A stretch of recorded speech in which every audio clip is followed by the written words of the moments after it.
So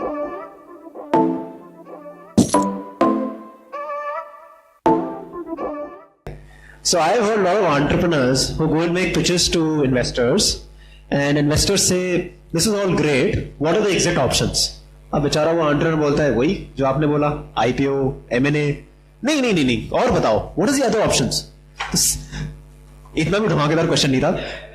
So how would you actually respond to that? I mean, when we talk about M&A in India, for example, right? So we're seeing obviously a lot of consolidation, acqui-hire, and Shailesh, maybe you can also chime in here. But where does an entrepreneur, if he says, okay, I'll go an IPO, or I may have an M&A, although we've not seen too much of M&A in India, from maybe Citrus was one, which was something which is great. But so what are really the exit options for startup entrepreneurs, and what should they be pitching to you to say that? Yeah. Hello.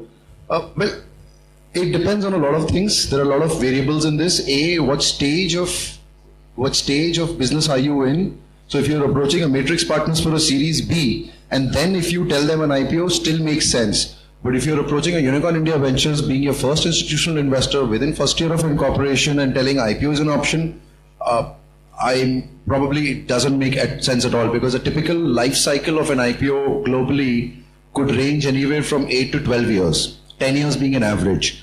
Our fund life is less than that. So if you're telling me as a very early stage investor IPO, definitely we don't see that as an option. At a Series D level, if you're raising money, may make sense.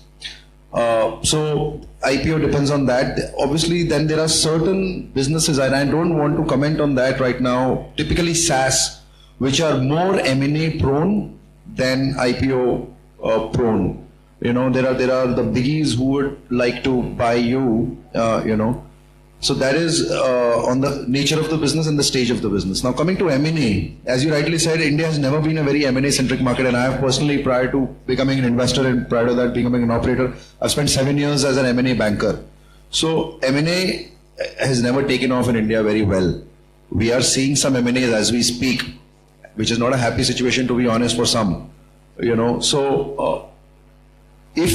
If you are, I'll give you an example. I think I'll answer this question with an example. One of the recent investments which we have not announced, they've made a SaaS product where the end consumer will be a software developer or a product manager of the client.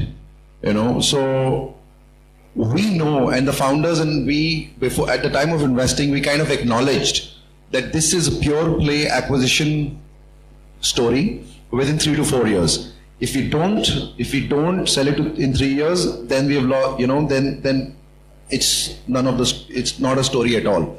So I think nature of the business sometimes helps decide what kind of exit options you can take. Then there are certain businesses, if they can be really cash positive at a net level, then dividends or buyback by the company could be an option. I haven't really seen many examples like that in my experience, in my talk.